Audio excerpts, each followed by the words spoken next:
ensemble, de marcher ensemble pour l'intérêt commun, l'intérêt de la communauté. Et je pense que c'est cette nécessité que nous avons ressenti ensemble à Soklobo.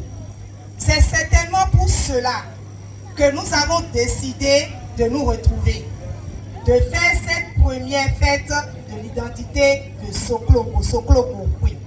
Et nous devons féliciter nos aînés qui, depuis quelques années, ont pensé à cette initiative. Et féliciter toute l'équipe qui a accompagné l'organisation de ces retrouvailles. Et dire qu'il faut s'en féliciter parce que c'est un bon départ. C'est un premier pas. Et ce premier pas, nous devons féliciter cela et nous devons prendre ça comme de 1000 pas que nous devons faire tous ensemble. Les fils et filles de Soklobo. J'ai écouté, nous avons écouté. J'ai un grand frère qui a dit non, pas de politique.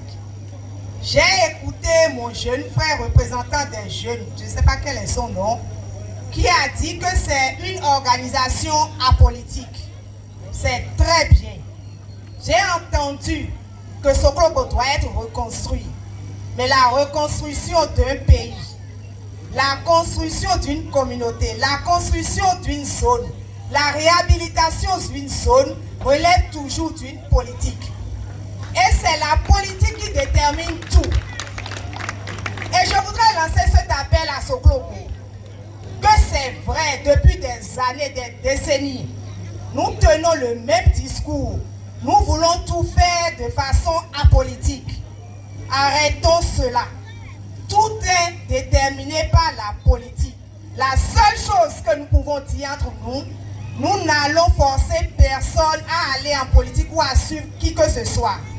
Mais nous allons faire une politique qui permet de déterminer le développement de Soklobo. Et je prends à témoin mes pères, mes aînés qui sont ici. Et que moi, depuis que je suis née, je suis devenue une fille plus ou moins intelligente. J'ai toujours entendu ce discours. Je l'ai entendu de la bouche de mon frère père Jean Boulongo, à qui j'ai une profonde pensée ici à ce micro aujourd'hui. Et je l'entends 50 ans après, je voudrais dire non, arrêtons. La politique détermine tout. Mais quelle est la politique qui nous permet de sortir Soklobo de ce que nous voyons et qui ne nous honore certainement pas, mais qui à des moments donnés, nous disons, ben, nous faisons comment? Nous avons des solutions pour sortir Soklobo de cette situation. La première chose, c'est ce que nous venons de commencer. Même si c'est difficile, nous avons commencé.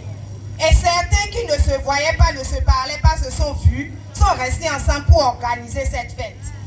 Ceux qui ne sont pas à l'organisation de la première édition seront là pour organiser avec les autres la deuxième édition.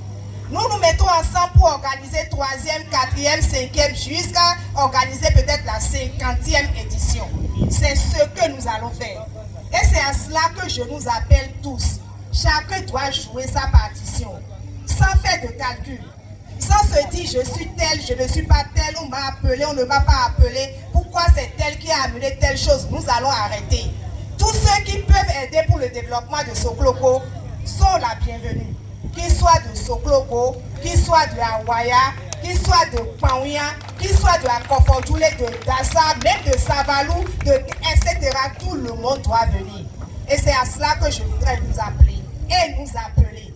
Et je le dis sous le contrôle du roi de Soklobo.